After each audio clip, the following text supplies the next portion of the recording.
Good evening. I am Dr. Dan Ford, and you are listening to episode 39 of EchelonOrchid, Whiskey Wednesday. Joining me today, my co-host will be Dr. Jason Pittman. But before that, this is EchelonOrchid. Guess who's back?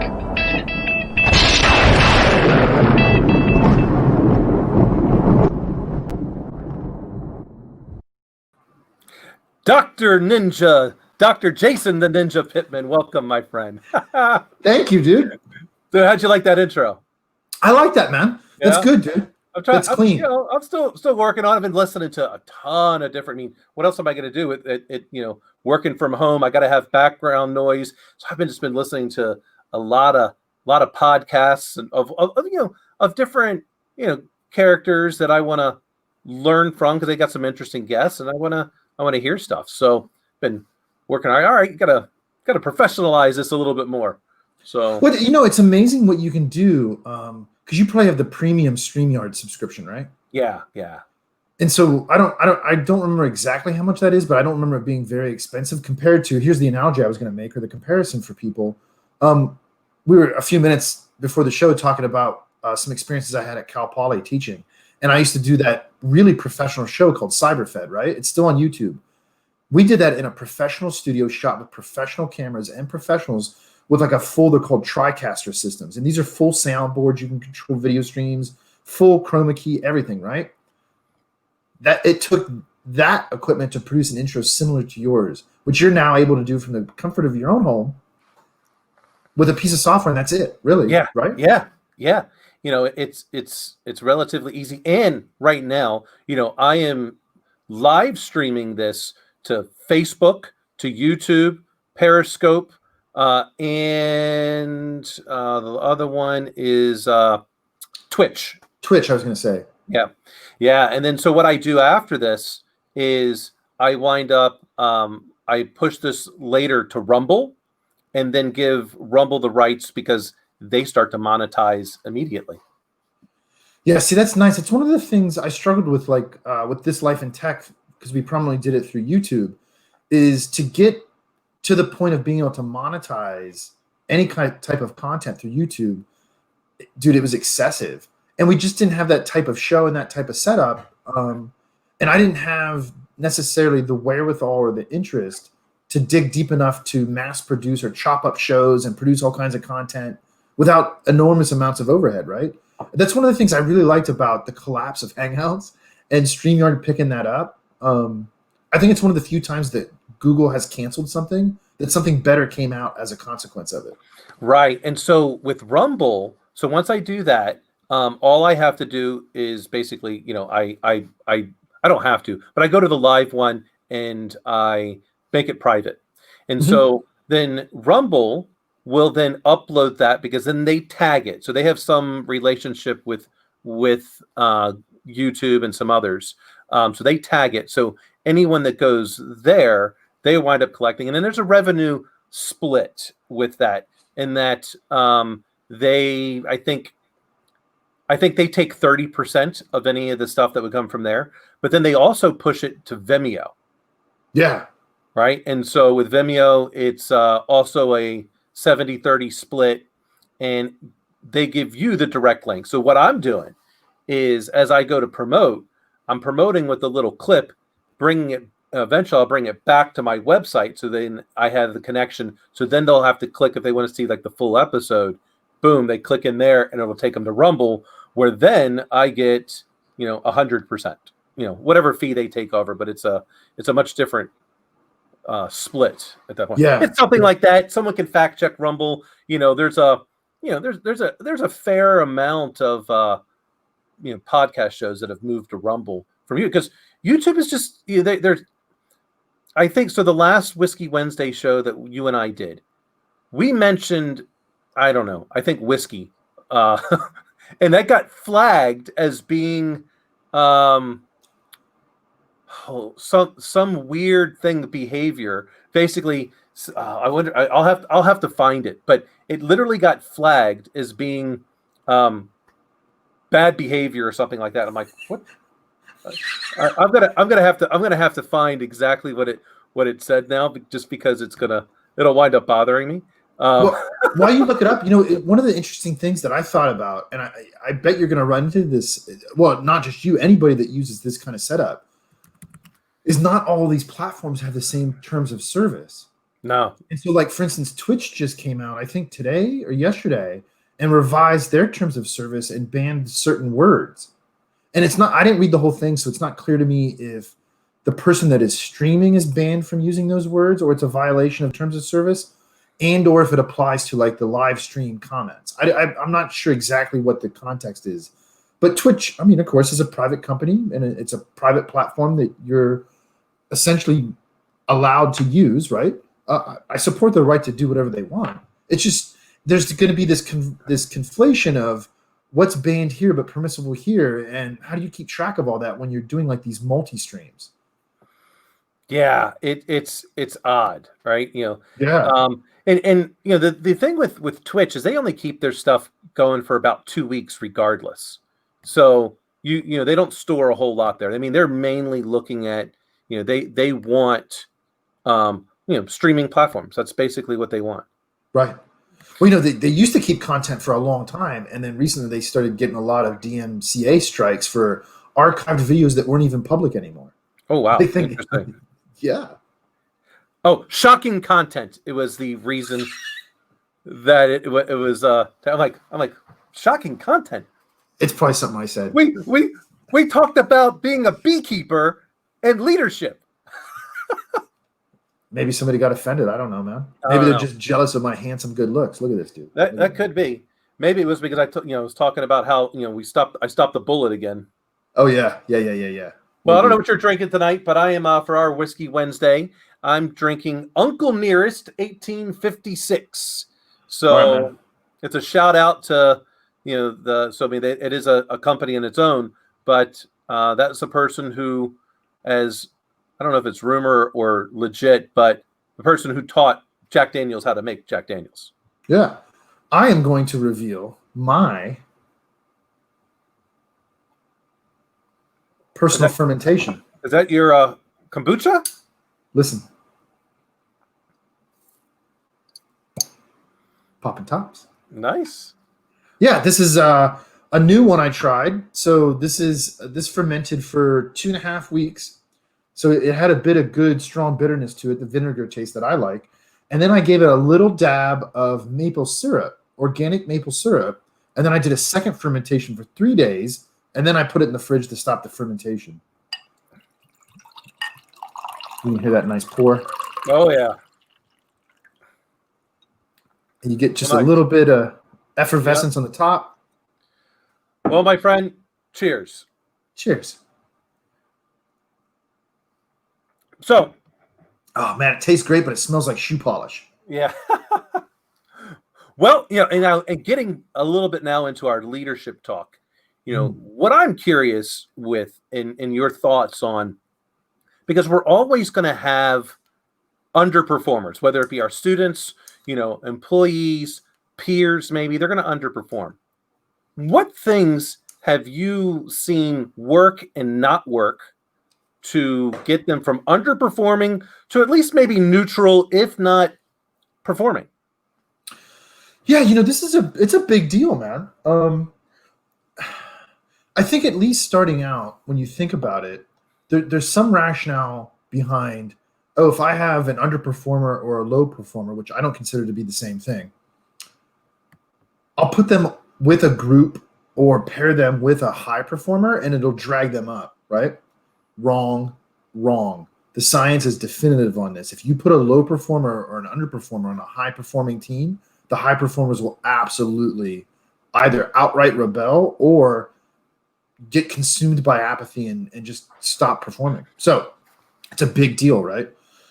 I think the first thing for me is to separate what is truly a low performer and what is the root cause or the first principle behind that. And so part of what I've started to figure out, at least for myself in the situation that I'm often in, particularly with students, right, is personality types, archetypes, okay? As opposed to somebody that's just not capable. Because if somebody's just not capable, the long and the short of it is they need to go away. That's the reality of it. If they're capable, but for some reason they're not doing, this is the key, what you expect, I think the first place to start is, well, why do you have that expectation for that person? And so for me, what I've started to work on is, you and I think, tend to have very similar personality archetypes. We're definitely on the red side, if that makes sense.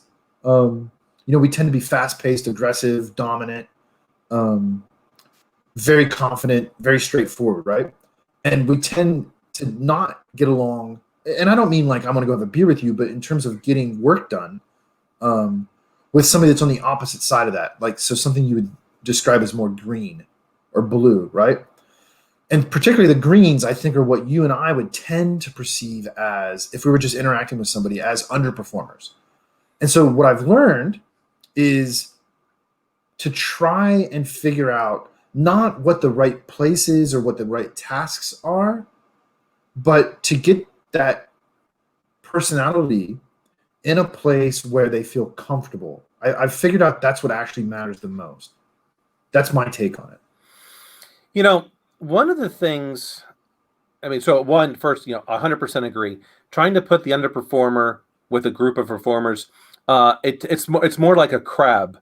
In that case, where coming back down, living and growing up in Maryland, you never had to put a lid on the crab pot, because once one crab starts to escape, they just bring them right back down, right? Yep. And so I've noticed that exact same thing. What I have seen and personally done with work, which is very difficult, and it took me a while to figure this out. The more and more I said that this particular individual was a poor performer, the more ways in which I found that they were poorly performing. It was a self-fulfilling prophecy. Yep. Because I also had to be right. So part of it was my own ego. That person is not a performer. And as soon as I had that in my mind, every time they did something, I'm like, yep, see, I'm right. They did that because they're a bad performer. They can't get the job done. And it was all the time. Now, in some cases, maybe they really can't. But what I first had to figure out was, well, have I ever really sat down and spoke with this person to get them to understand the expectation? So instead of me focusing on what they did wrong, what I would sit down with is, as an example, Billy or Sally, in your opinion, what is amazing customer service? Like, tell me a time where you just had amazing customer service. So they would, everyone's got an idea. They're like, okay, do you feel that you live up to that standard every day, all the time? Typically, they will say, well, no, probably not. Well, how can I help you to get to that point to where you can do this day over day, week over week, month over month, quarter over quarter, year over year? And now, because there's a power in them asking for what they need. Hey, I need help with X, right? And so my job as a leader is to help provide them those things. And I've seen this work 90% of the time. Sometimes they're just, it may not, I'm okay if they don't necessarily have the skill set just yet, but if they're not a good culture fit, then I'm like, all right, look, it's not going to work, right? Right. Culture will eat strategy for breakfast every single day of the week. Yeah, see, I think you're onto something. That's kind of how I would unpack what I mean by comfort. So, like you and I, with our personalities, like, I can't govern myself. Like, good luck, dude. I mean, it's hard enough for somebody else to govern me. And so I've learned over time for people like us, the best thing to do, which I think you do too, right, is I decide what I want, and then I offload that like to a to-do list of some kind, and then that governs me. And I'll be totally fine with that. But I can't sit here and decide moment by moment how to govern myself, because it won't work, right?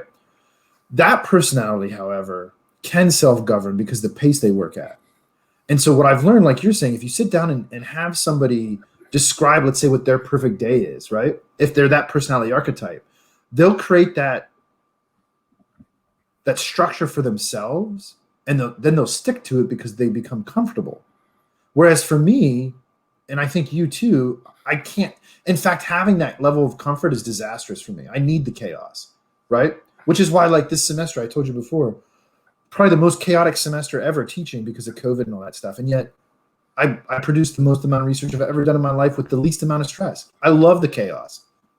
That's why I always say, some people are like, oh, I'm the hurricane. I'm like, I'm the eye of the hurricane. Yeah, right. No, I'm perfectly fine. I find it performing much better when is chaos ensuing around me, because that means it's time to make decisions, time to act. Time is of the essence, and it's I wouldn't say pressure, but it is just your decisions are more impactful. Well, it's kind of like if you've ever played Dungeons and Dragons, it's kind of like being a storm giant in a thunderstorm. like that's the perfect description of it, man. Like, yeah, go ahead and power me up. That's fine by me. Yeah. Whereas those personalities will crumble. They can't handle that kind of external stress. They need to create it for themselves, and they're really good at it.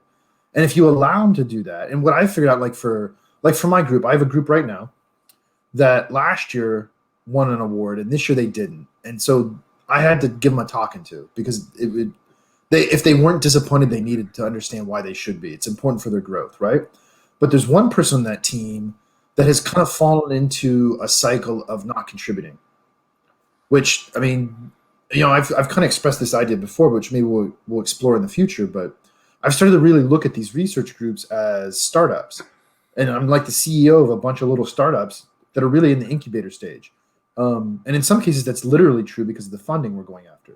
Anyway, and so what do you do with this person? Are they a low performer, as in they're not capable? Or are they an underperformer? They're just not in the right level of comfort for themselves so that they can contribute. And it takes sitting down and trying to understand how they see things and trying as a leader to coax them into creating the structure for themselves that then they'll just follow, because that they're creating their own comfort, and the incentive, the behavior incentive gradient is there for them because they created it, and they'll happily follow it.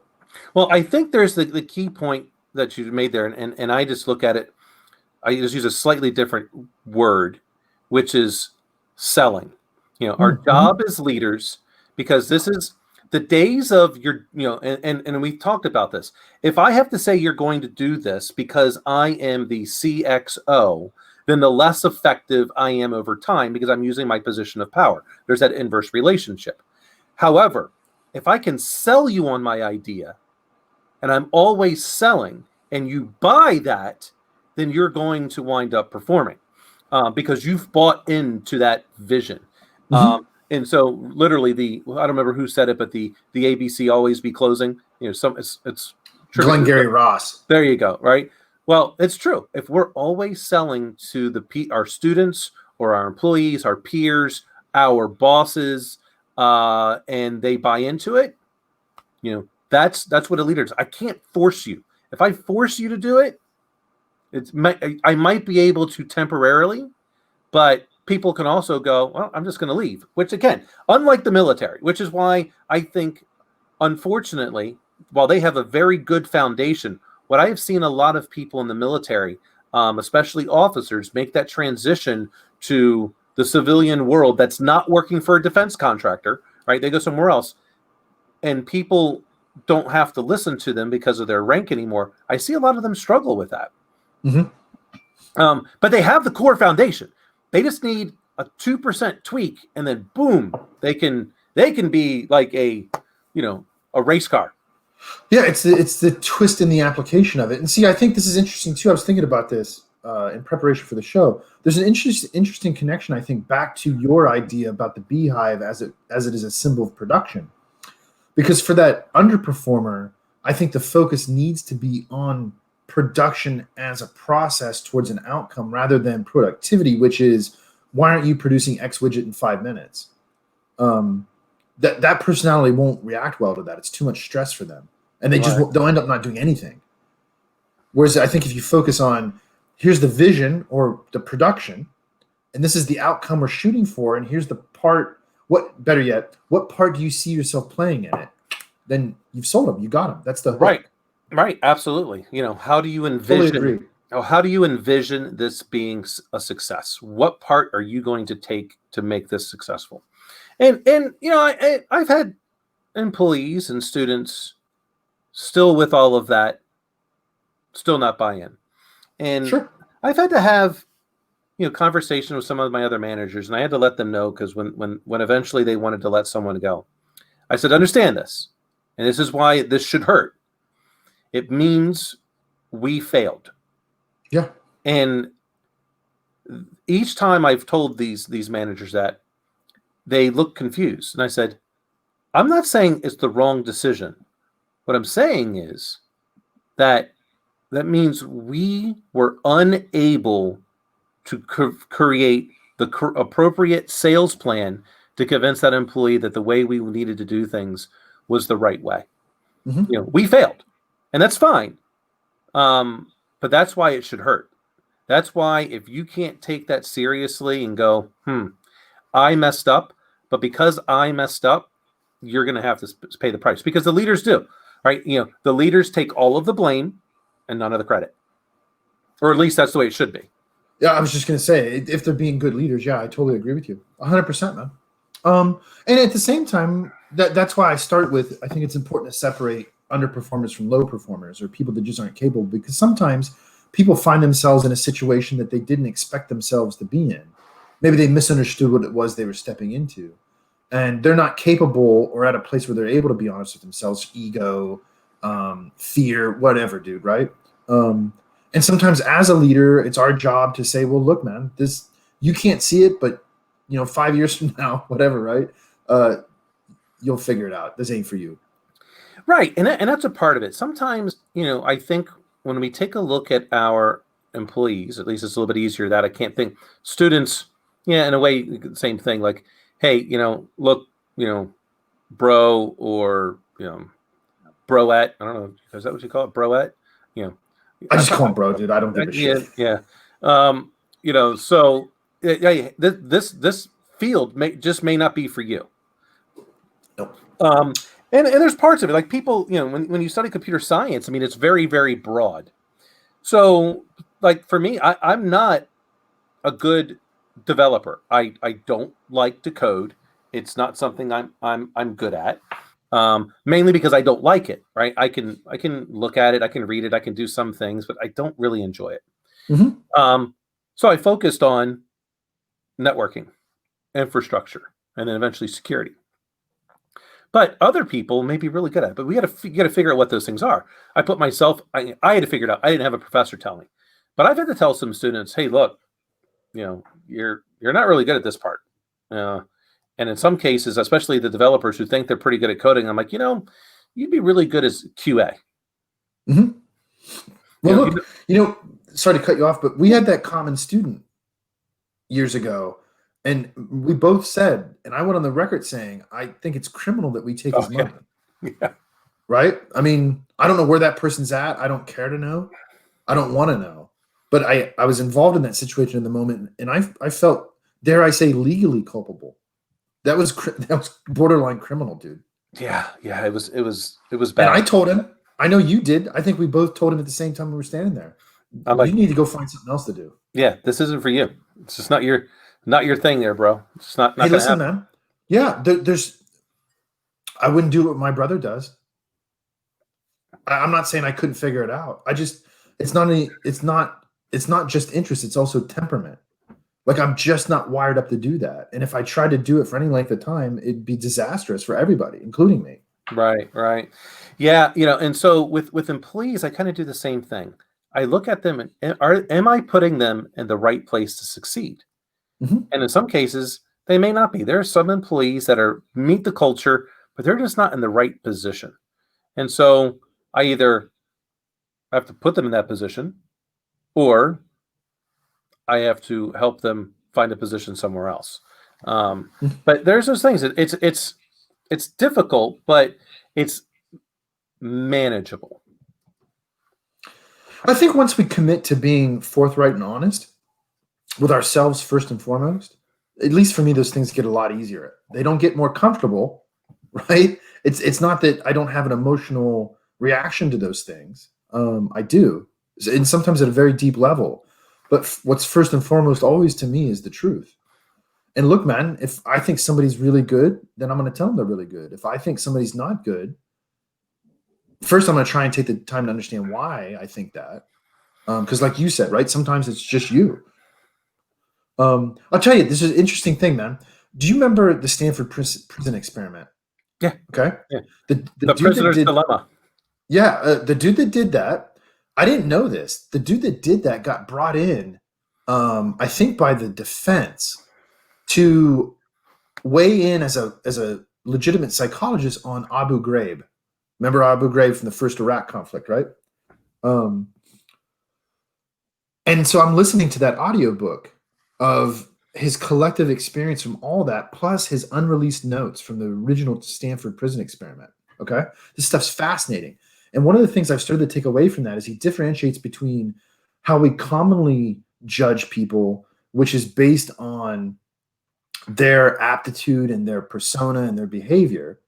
And we forget that there are circumstances in which, like the Stanford prison experiment and Abu Ghraib, where empirically it's not the person, it's the situation. And so sometimes I think that happens to people too, where it's not that they're not capable and it's not that they don't want to perform, it's that there's influencing events in the situation which just aren't aligning for them to be successful. And I think part of a leader is also being able to step back and look at the situation and not just the person or the people, and trying to understand what those factors are potentially. Yeah. So you mentioned something about emotion, that made me think about this joke. You ready? Why can you not send a Word document in an email to a Jedi? I've never heard this joke before. I have no idea why. Attachments are forbidden. Is that an absolute? It is for Jedi. See, and here I thought you were going to make a little clever SolarWinds joke. No, I don't have a SolarWinds one, but I do. Fire Eye. That's the real joke. I've made it I'm pretty clear when we were on This Life in Tech. I think FireEye is a horrible product. I don't like their leadership. I've never have, and so not that it's any company can get compromised, right? And this is a big big thing. And I think they've gone about at least from what I've read, acknowledging the compromise pretty quickly. And funny enough, because they were compromised, they wind up finding that SolarWinds was also compromised, which then led to all these other organizations realizing they were compromised. I mean, it's not a matter of if you're going to be compromised; it's a matter of when. It's funny how this is one of those things that sometimes I sit back and I'm like, I can't believe this is how things are. Like, okay, strange example. You've heard me say this before. Sometimes I sit back and I think it's really strange that we can just walk around and like pick food up off the ground and eat it. Like it just grows. Like it's so strange that it's like that, right? If you really think about it. And so one of the things I think is strange along those lines is time. And it's just this really weird construct that doesn't seem to be, it seems to be like a man-made construct so that we can understand something, but you can't like extract it out of the fabric of the universe. It's just there for some reason. And it's there in a way where it just dictates pretty much all risk. And so like we were talking about travel and COVID, and because of my duration of exposure to people that sometimes end up testing positive through teaching, and other parts of my life, I really try to be conscious of how much exposure and time I have. And that's true too for technology and compromise, right? Like I could have a compromised SolarWinds installation, but if it's only online for an hour, I'm probably not going to get popped. But if you're an organization that's been running it for years and years and years, and what did I read somewhere? Somebody said, "Oh, we can't be compromised. We haven't updated it like in 5 years." Okay. Yeah, it's interesting how time plays into that, right? Yeah, it does. So people, I think, really forget, or at least take for granted, the time element in everything that we do. Things never seem to work or get completed in the time in which we thought it was originally going to be done. And sometimes that is, it took too long, and other times we got it done more quickly. But that we know that time is the only resource that is not infinite. It is literally 24 hours a day. No, you can't get any more than that. So it's something I think people take for granted. Yeah, I think so, man. Certainly younger people assume it's infinite. Certainly older people think it's going to run out tomorrow.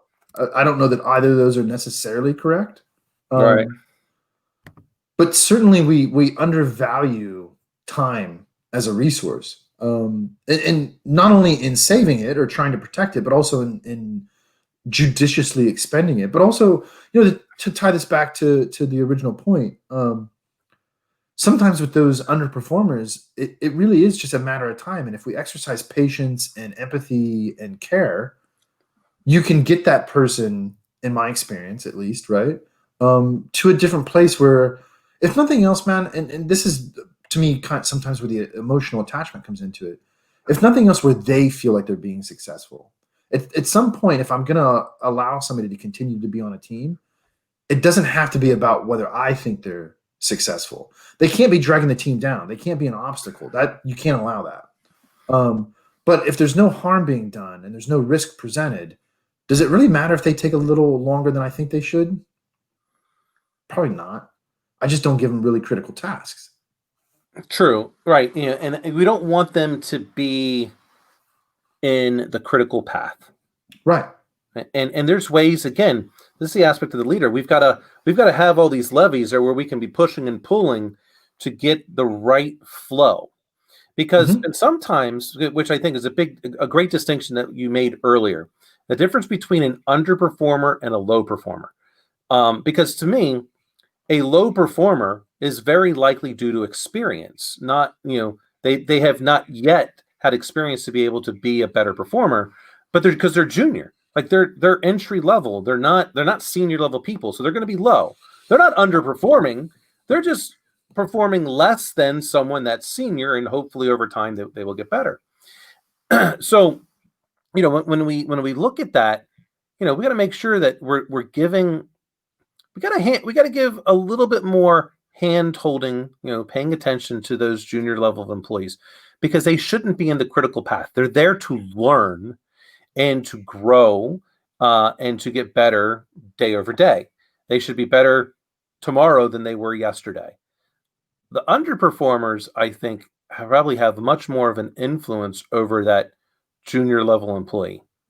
And that's where, I think the leaders need to be really paying attention, because that junior level employee doesn't know necessarily the difference between the underperformer and the high performer. They're like, oh, well, this is just the way they do things around here. Well, hold on, not so fast. Yeah. Right. This is the example. It's the positive reinforcement, not the negative. Like, you got to show them what is the right way to do it. And I'll tell you, I'm going to be taking a pretty big risk at work here pretty soon. In that I am going to, with this aspect of COVID, and you've known me for a while, knowing that, in the office, I walk around and I talk to everyone. I'm seen, I'm visible. But this time of COVID, I don't have that opportunity. So I have to create the opportunity now. So I'm going to be doing at work, probably at least once a month, and ask me anything on Monday at noon that I'll invite the entire staff to. You got a problem? You got an issue? You want to ask any question? Go on. Now, the reason with risk is I very well might get so many fiery darts thrown in my direction, I might not, survive. But at the same time, I want to know what problems they're having that are not being addressed in a timely manner. This is the only way I can kind of get that qualitative feedback that I would have received if I was walking around the office. Right. So I could come back with a bunch of wounds, or the way I look at it is some people I'm gonna they're gonna have some opportunities to get some things fixed rather quickly. Yeah. Well, and to some degree, even as a leader, shame on the body politic if they don't speak up, because I've been around you in these settings. Everybody ought to feel comfortable enough to say something if they think something. And that's why, like, this is one of the things that drives me crazy a little bit when I talk to people about like social systems. Like I was talking to some family through Mrs. Pittman about COVID. And I expressed to you before this idea that in principle, I don't have a problem with the federal government or even a state government, especially saying, hey, you're in lockdown. What I have a problem with is a government telling you that, but not giving you the assistance to survive. You can't, that's anachronistic. And so I had asked this question to the people at the table. There was like 3 or 4 of us. Would you be willing to pay 1% more in tax? I'm not saying I would. I'm asking a question. For the betterment of society, would you do it? And what drives me crazy in these conversations, this is true too with performance and employees. Well, what about the people that take advantage of it? Why do you give a shit about them? I'm not talking about them. I'm talking about the people that otherwise would be valuable, but have been so disadvantaged by whatever's going on that they can't pick it up and move. That's who I want to take care of. I don't care about the people that aren't capable or won't ever perform because they choose not to. I don't care about them. This isn't for them. Like, what kind of world do you want to live in? So to your point, I want to live in a world where people feel comfortable enough, just no matter what their personality archetypes are, of coming to somebody else and saying, hey, look, I think this is a better way to do what you're doing. Or I think this is something you've done wrong. What can we do to find a better way? Well, however you phrase that, right? That's the world I want to live in. We should all do that. Right. And I tend to agree with your statement of, let's not worry about those who are going to take advantage, because there's always going to be people to take advantage of something. Okay. And if we focus on that negative aspect rather than the positive reinforcement piece of, this is what we're going to do in order to get our society moving forward, moving ahead, which, I've been thinking about, because, I know you're for a living wage, so to speak. And what I've kind of in my mind, because I'm not for a living wage, but what I think I am much more in favor of, and which this started getting me think, I'm not in favor of raising the minimum wage to $15 an hour either. I think that is insane, because it's going to increase inflation. And really, I'll just make my job qualifications to match what a $15 an hour employee needs to be. And therefore, I'm just not going to hire as many. But what I think is better in this case, which kind of is, I think, kind of the best of both worlds, which is, if this is what the federal government or the state government, actually, I really believe it should be closer to the state, not the federal. But the state says, here's what the living wage needs to be in this area. And instead of making the minimum wage that, if you're not up to that standard, then the state government subsidizes your income to get it to that level. So now if you're working at McDonald's for $8 an hour, but the living wage in that area needs to be $16 an hour, well, then the state, through their aspect, or maybe it does come from the federal government, whatever, would then take care of that other $8 an hour, whatever it is. So it's similar to living, because that way people are still working, they're still producing, they're not and hopefully, because then they would get the skills eventually, hopefully, to rise up, and eventually would no longer need the subsidizing revenue from the government. And then now they're fully on their own. So that's what I've been kind of tossing around as the idea is to what I would do if I was, the emperor of the universe again. Hey, check this out real quick. Speaking of that, man, I gave a final exam, and I made it a competition between 2 sides of the room. It was a little programming exercise. And the winners got some extra points for winning. and the losers, because you lost, you didn't win, had to in unison recite "Hail to the Emperor of Mankind, blessed be his days," and I recorded it. And whenever I'm feeling like a little, I wonder if I'm doing the right thing, I just play that. I'm like, Yeah, I am. No, I think you're onto something, man. Here's what I would say. I think in the 21st century, we ought to be able, as a society, as the guiding light in the world, and I really do believe that, we ought to be able to come up with a better idea than what worked in the 20s. And minimum wage worked in the 20s because anybody was capable of going and getting one of those jobs. That's not true in the 21st century anymore. And that's going to be a big problem, I think, for our society if we get caught behind that information age, virtual age curve, where you can't forget about minimum wage. If somebody can't go get a job at McDonald's because they're not capable of operating the point of sale system because it's increasingly complex technologically, that's a problem. And so now you have somebody that otherwise would want to but can't for some reason. You can debate why that is, right? But now you're not talking about somebody that's opting out of society. Screw them. I don't care about those people. And that's not true. I do. As human beings, I care about them, but I don't care enough about them to just sit here and not innovate. But dude, we better come up with a better solution than 15. What is $15 an hour going to do? Clearly, historically, you're just going to continue to be in the same situation. The world does not work that way anymore. And so I don't know if it's a universal basic income. I don't know if it's splitting it with some subsidy like you're talking about. Maybe there's something in between. But I bet if you get enough good people that are well-intentioned and rational and reasonable in the room, despite what their backgrounds and political affiliations are, I bet we can come up with a pretty good solution. Yeah, because I really look at it as, and this is kind of the opposite of what you said in terms of like 1%. In this case, I look at it as like, all right, how many people are really going to take advantage of the system? Is it 1%? 1% is a big number here still in the United States, right? That's not a small number. No. Is it 10%? That's a huge amount of people. That would be 35 million people taking advantage of the system. I don't think we've got 35 million criminals in this country. And so that's why I look at it. All right, how many people are good people? And I think it's an overwhelming supermajority that want to be productive. I think there's such a rare case where someone would go, I just don't want to do anything.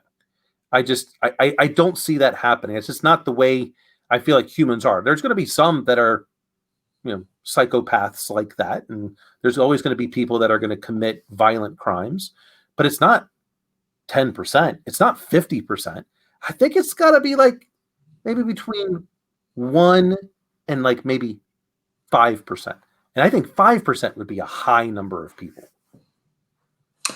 I mean, if you look at for instance, if you talk about true psychopathy, yeah, you're spot on. In my understanding of the literature, not my field, but I've looked into it for various reasons. Yeah, that's roughly correct. And so, right, I mean, just think about technology. I'm not going to design a system for 3%. No, I'm designing a system that's 97%. That's a much better solution. And okay, the 3% is an exception. I just have to accept that. Let's call it a risk, right? Or to the cost of doing business, if you will. There has to be a better way, man. Well, right. So let's say it's the 3% that take advantage of the system, but I'm able to get people going from my hybrid approach to making 3 times the living wage in 10 years. How fast can I get them past that to where now I don't have as many people that are in that system? Because the statistics that really bother me are this, and someone could fact check this, but I'm going to generalize what I remember. In the 1940s, 1950s, if you were in poverty, like your family was poverty, if you were a person of color, you had something like a 11% chance that your children would also remain in poverty. And for a white person, it was like 7 or 8%. Now we fast forward to today, and it's 41% for a person of color and like 32 or something like that, but it's in the 30s, right? So basically, where I'm getting at is if you live in poverty today, it's almost a coin flip that your children will also be in poverty. Mm-hmm. And so how do you break that cycle? Well, in my mind, the only way to do that is we got to triple down on education, right? We have to, kids are able to learn, they're a sponge. I mean, they may not be able to remember certain things, but they can remember the pattern on that, mom or dad's smartphone to go play a game or whatever. And so as they're doing that and they're getting more and more access to technology, they can learn. So why are we still looking at inner cities having the lowest budget for education? I just, to me, this is just baffling to me. Yeah, there's we could spend probably a month of shows unpacking this, but for sure, without people can argue if they want, but they're just wrong. This is one of those cases where they're just flat wrong, given the science. The three biggest predictors of future success are your IQ, which is stable and fixed over time, and your parents' level of education and your parents' level of income. Those are the three big predictors of future success. And so you can monkey with a little bit of one, but you start monkeying with two out of the three, and you're taking two legs out of a three-legged stool, right? It won't stand up for long. Education is a big deal. I mean, and I don't say that because I'm highly educated. I say that because I can understand the difference it makes in people's lives. Absolutely. It gives them a better starting point. And this is where I get with some of my friends, and it was, when I had Sister Mary Margaret on. Mm-hmm. And what we had talked about was, opportunity versus access. Yeah, sure. And this resonates because, at least to me, we all have the same opportunity. But where I grew up, I just had to walk around the corner and I had access to whatever I needed. But for Sister Mary, growing up, she had to walk several blocks, wait for the bus, get on the bus, go 30 minutes on the bus, get off the bus, go walk another 3 or 4 blocks, and then finally got the opportunity. And that time that it takes of basically being not productive adds up. Well, yeah, I mean, quite simply, it's just you have to stand back and realize that the more steps you add to a process, the more likely it is a human being is not going to follow that process. There's just too much friction. I mean, look, dude, that's why I work out in the morning, first thing, because once I get into the day, like most people, there's an endless number of reasons as to why it's better to do whatever it is than go work out. And that's just basic human behavior and incentive and friction. And so, yeah, you can say there's equal opportunity, but you're spot on with access to it. And part of that is a distribution of resources. I don't mean a distribution of wealth. I'm not talking about that, but just, and I'm not talking about equality. I'm just talking about a distribution of resources. Like why are you giving food to people in Ethiopia? Like that, you're not solving a problem, right? That was the wrong way to go about it. Or you can look at it the opposite way.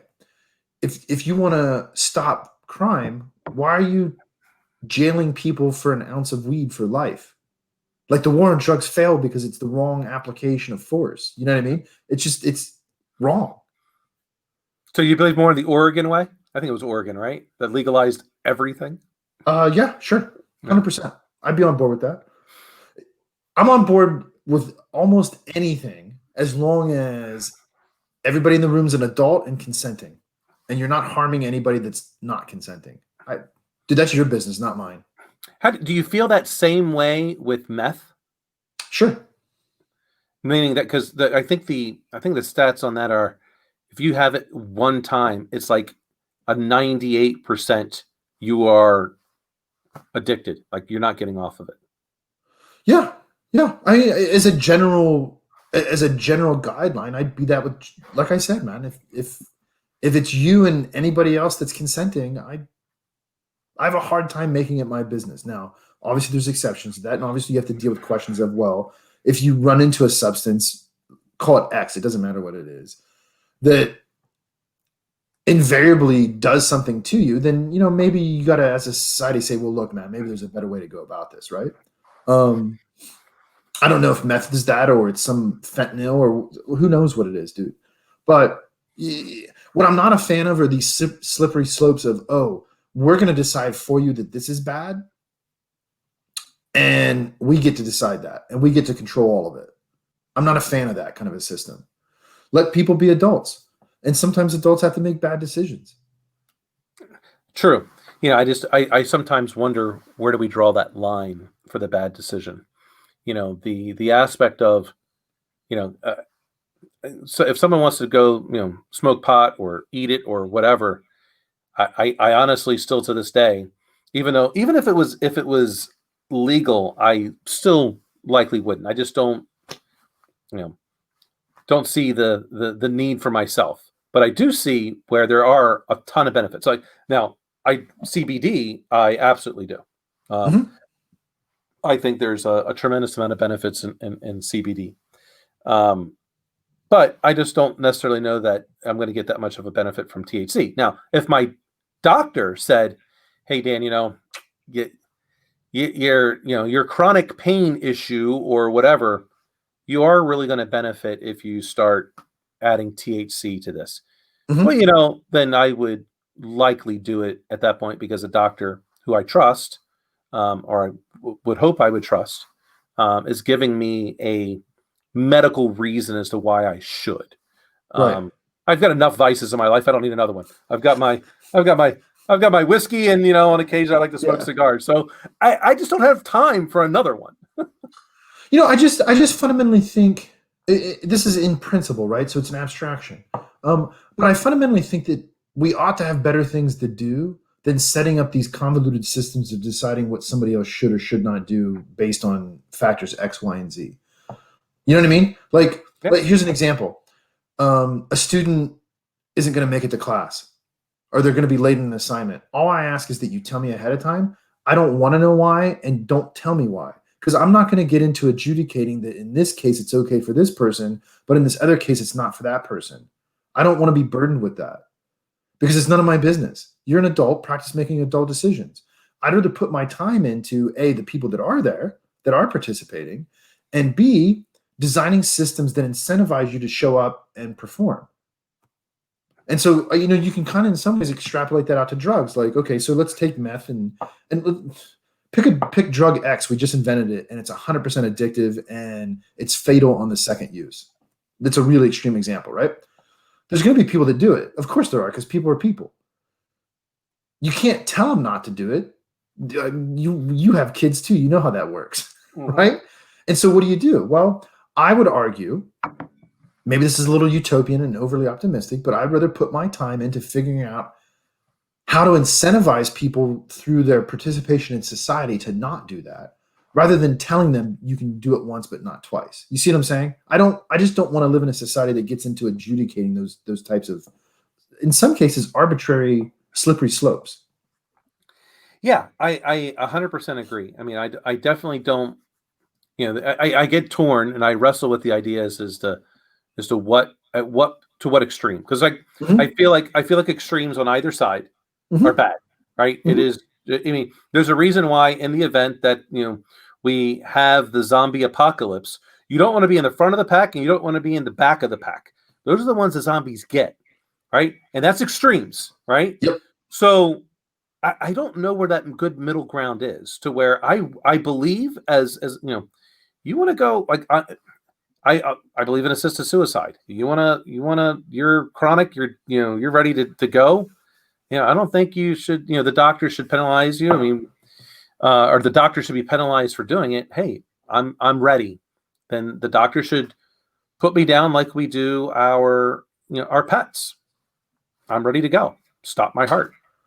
Just, you know, you're spot on, man. Often the middle road, which I think you find through discourse, especially with people that don't agree, having discourse, is where you find what really is an approximation of truth. Abortion's a great example. You have extremes of for and against. How about this? Why don't we focus on teaching people personal responsibility and consequence of action? And then we devise systems to support people when they have a need. How about that? Well, because that is a logical discussion, funny, right? All right, and it's the kombucha tea talking, dude. Right? And largely, a lot of these things are emotional, Sure. and there's high emotions about this. And it wasn't, to be honest, being quite transparent. I was always pro-choice, but pro-life for myself. Like, I would never want to do that. But I've changed that after getting to know TK, because he was adopted. Mm-hmm. And I went, wow, what if, because he was born before Roe v. Wade, Mm-hmm. what if his birth mother had access to that? What kind of things would this world have lost because was never in it? Yeah, sure.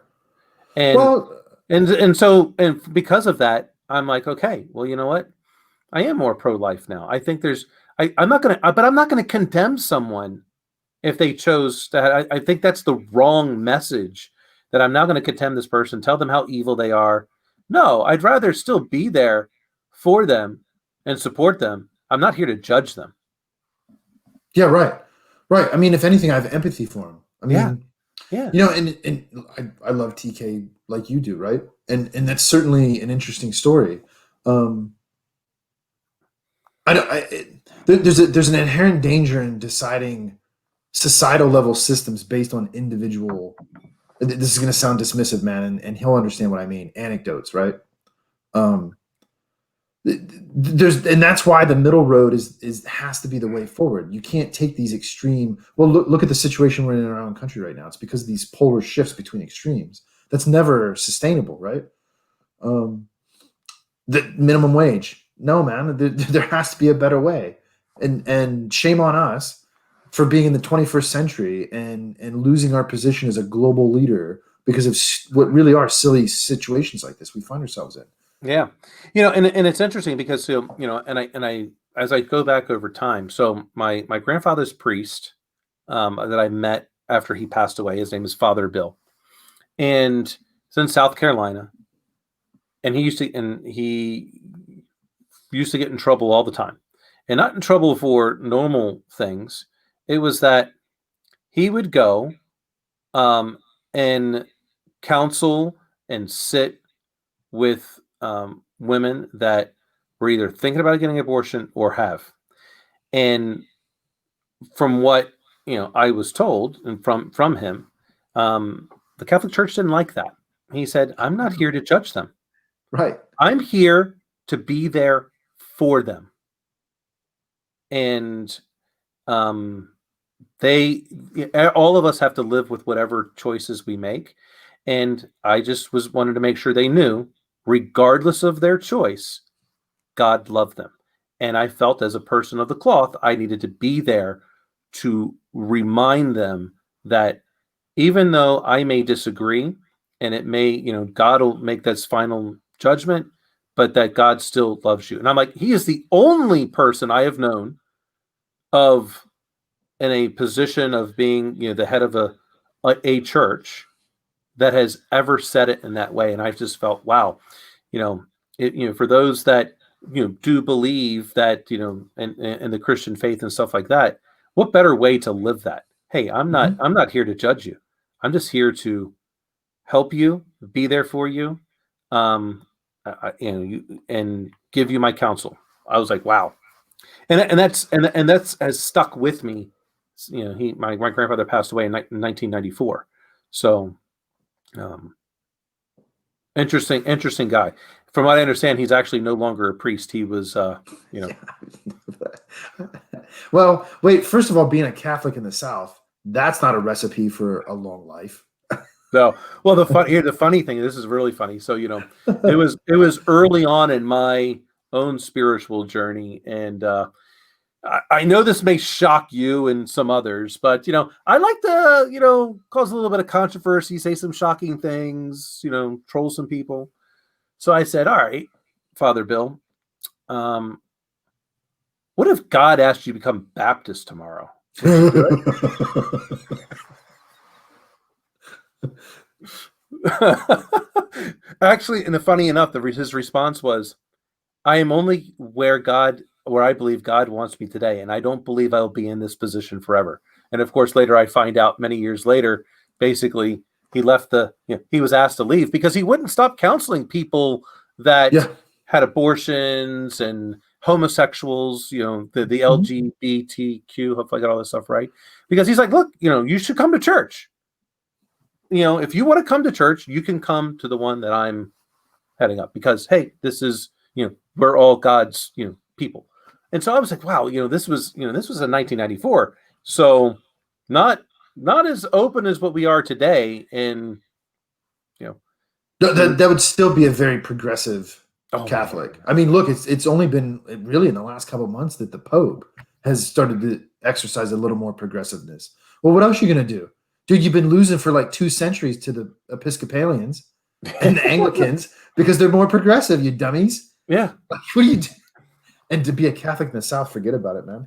I asked Marsha's parents are super Baptist, right? Like to the point where her dad was in seminary at Oral Roberts. Yeah. So he's Southern Baptist or First Baptist? Oh, dude. I can't remember. Yeah. So he went to ORU? Yeah. It's actually a really good school. Hey, man, I'm not judging, right? Yeah. But I'm just spitting facts. And so one time Marsha wasn't here, so I can exercise a little more of my trolley side a little bit, right? And I was really interested in this, but I also like, sometimes. And so I asked him, I said, hey, what do you guys think about the idea that God became man so man could become God?